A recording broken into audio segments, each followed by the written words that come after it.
ଚିକୁ କୁ ସବୁବେଳେ ନୂଆ ନୂଆ ପଶୁମାନଙ୍କ ସହିତ ମିଶିବା ଆଉ ତାଙ୍କ ସହିତ ବନ୍ଧୁ ବାନ୍ଧିବା ପାଇଁ ବହୁତ ଭଲ ଲାଗେ। ଶୁଣ ସମସ୍ତେ, ଆମ ଜଙ୍ଗଲକୁ ଗୋଟେ ସୁନ୍ଦର ଠେକୁଆ ଆସିଛି।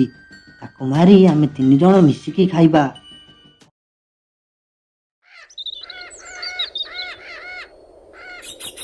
ବହୁତ ଦିନ ତଳର କଥା। ଗୋଟିଏ ସବୁଜ ଜଙ୍ଗଲରେ ସୁନ୍ଦର ଛୋଟ ଠେକୁଆଟିଏ ରହୁଥିଲା। ତାର ନାମ ଥିଲା ଚିକୁ। ଚିକୁ ବହୁତ ସୁନ୍ଦର ଏବଂ ଚତୁର ଥିଲା। ଚିକୁକୁ ସବୁବେଳେ ନୂଆ ନୂଆ ପଶୁମାନଙ୍କ ସହିତ ମିଶିବା ଆଉ ତାଙ୍କ ସହିତ ବନ୍ଧୁ ବାନ୍ଧିବା ପାଇଁ ବହୁତ ଭଲ ଲାଗେ। ସେ ଜଙ୍ଗଲରେ ଆହୁରି ଅନେକ ପ୍ରାଣୀ ମଧ୍ୟ ରହୁଥିଲେ। ସେମାନଙ୍କ ମଧ୍ୟରୁ ହାତୀ, ହରିଣ, ମାଙ୍କଡ଼ ଏବଂ ଶେରୁ ନାମକ ଏକ ଅତି ଚତୁର ଶୃଗାଳ ମଧ୍ୟ ରହୁଥିଲା।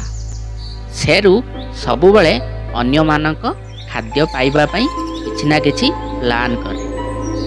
ଗୋଟିଏ ଦିନ ଚିକୁ ଗାଜର ଖାଇବା ଲୋଭରେ ଜଙ୍ଗଲର ବହୁତ ଭିତରକୁ ଚାଲିଗଲା। ବାଃ, ମୁଁ ଆଜି ବହୁତ ଗାଜର ପାଇବି। ସେ ସବୁ ଗାଜରକୁ ମନ ଭରି ଖାଇବି। ହଠାତ୍ ସେ ଦେଖିଲା ଯେ ତା ଆଗରେ ଶୃଗାଳଟି ଛିଡ଼ା ହୋଇଛି।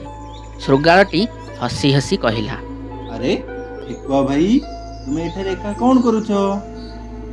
ମୁଁ ଗାଜର ଖୋଜିବା ପାଇଁ ଆସିଥିଲି। ହେଲେ ତମେ କିଏ? ମୁଁ ତୁମର ନୂଆ ସାଙ୍ଗ। ତମେ ଗାଜର ଖାଇବ ତ? ତେବେ ଆସ ମୋ ସହିତ। ମୁଁ ତୁମକୁ ବହୁତ ସ୍ୱାଦିଷ୍ଟ ଗାଜର ଦେବି ଖାଇବା ପାଇଁ।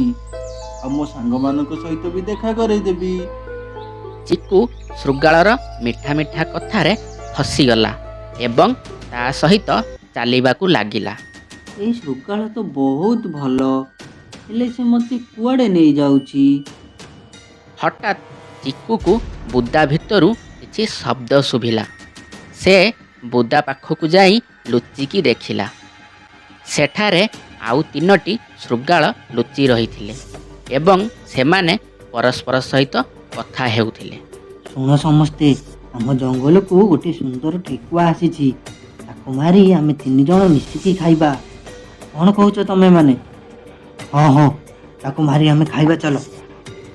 ଓ ଆଚ୍ଛା, ଏବେ ମୁଁ ବୁଝିପାରିଲି। ସେମାନେ ମୋତେ ଖାଇବା ପାଇଁ ପ୍ଲାନ୍ କରୁଛନ୍ତି। ଏବେ ମୋତେ ନିଜକୁ ବଞ୍ଚେଇବା ପାଇଁ ପଡ଼ିବ।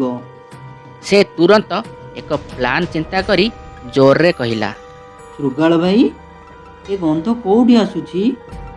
ମୋତେ ଲାଗୁଛି ପାଖରେ କେଉଁଠି ବାଘ ଅଛି। ବାଘ? କାହିଁ, କୋଉଠି ବାଘ? ଦେଖ ସେ ବୁଦା ପଛରେ। ମୋତେ ଲାଗୁଛି ସେ ସେଠି ଲୁଚିକି ଅଛି। ଯଦି ସେ ବାଘ ଆସିବ, ତେବେ ସେ ଆମ 2 ଜଣକୁ ଖାଇଯିବ। ବିଲୁଆ ପଛକୁ ନ ଦେଖି ଭୟରେ ଦୌଡ଼ି ପଳାଇଲା। ତା ସହିତ ଅନ୍ୟ ବିଲୁଆମାନେ ମଧ୍ୟ ଭୟଭୀତ ହୋଇ ଦୌଡ଼ି ପଳାଇଗଲେ।